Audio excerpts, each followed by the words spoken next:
Salut les pélos, ça dit quoi? Aujourd'hui je t'embarque dans les histoires les plus flippantes de Lyon, celles qui vont te faire que tu ne sortiras plus jamais tout seul la nuit. On commence par les extraterrestres de la place Bellecour. Bellecour, on connaît pour ses terrasses et sa statue de Louis XIV. Mais qui savait qu'en 832, ça a été le spot d'un délire total. Un jour, en plein après-midi, plusieurs Lyonnais jurent avoir vu un navire volant, avec 3 types et une meuf qui descendent tranquillou. Ils ont beau ressembler à des humains, ils disent qu'ils viennent de mondes inconnus et qu'ils ont été capturés. La réaction des Lyonnais, lynchage direct.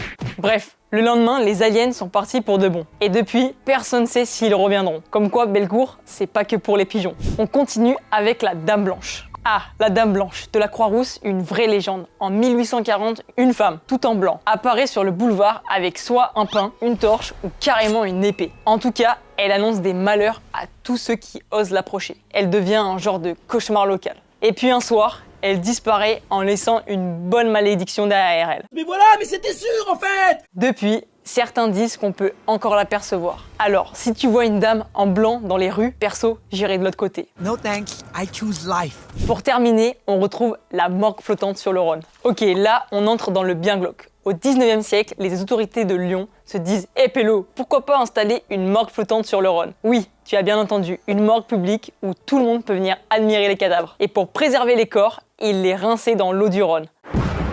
Ouais, pas mal. En 1852, une énorme crue emporte toute la morgue et les corps dans le fleuve. Mais t'inquiète, ils reconstruisent la morgue et rebolotent une nouvelle crue. Mais enfin, ça va pas! Qui en finit pour de bon cette fois-ci. Si tu osais déjà pas te baigner dans le Rhône, voilà une bonne raison de plus. Dites-moi dans les commentaires laquelle de ces histoires vous fait le plus flipper. Et surtout, n'oublie pas de claquer un like et on se retrouve bientôt. Allez, ciao pélo!